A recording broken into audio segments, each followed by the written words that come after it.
Слушаме поредния заблуден зрител на ранни вести по СКАТ. Ало? Да. Аз търся друг. Какво ще ходиш, обади? Искам да вара на СКАТ, бе. И на СКАТ се обадихте, бе. Да, в ефир сте. Слушаме ви. Да. Извинявай, скорее съм си намалил много телевизора и така. Господин Тотев.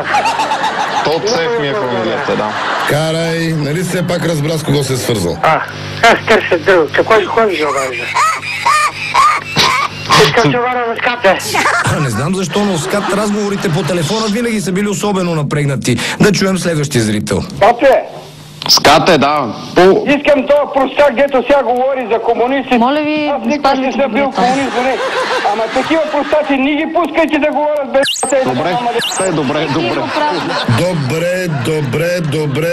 Добре го прекъснаха, но дали ще извадят такава реакция следващия път?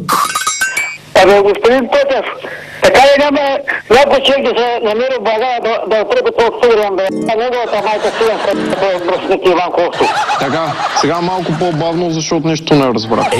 Сега стана интересно. Дали ще повтори псовнята дословно? Абе, казвам, така ли някой човек не може да се намери да убие това бръсник Иван Костов? Патоса не беше същият, но съдържанието беше едно към едно. Благодаря ви. Приемаме, че метафорично... Отбягна ми метафората в случая, но няма да повтаряме, че ще прекалим. Продължаваме с един по-обран зрител на директно по същата телевизия. Добър ден, господин Ангелов. Добър ден. Вие не сте глупав човек, учен човек сте. Я ми обяснете, българин мюсюлманин има ли, бе? Глупак с глупак. Иначе добре започна. Българин мюсюлманин. Да, има ли такъв? Има, да. Ти си много глупав, бе, човек.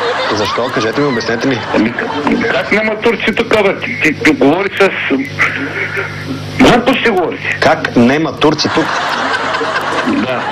А има ли според вас? Има, разбира се. Аз съм си чист турчин, бе, човек. Чист турчин, бе, човек. Чист натурален, бе.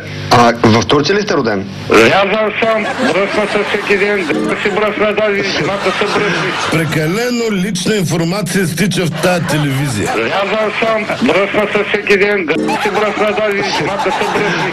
Да, вие сте забавен човек. За разлика от водещия. Ти си много глупав, бе, човек. Каква приятна размяна на любезности. Да, вие сте забавен човек. Ти си много глупав, бе, човек. Рязан съм, бръсна се всеки ден, да си бръсна даже, жената се бръсни.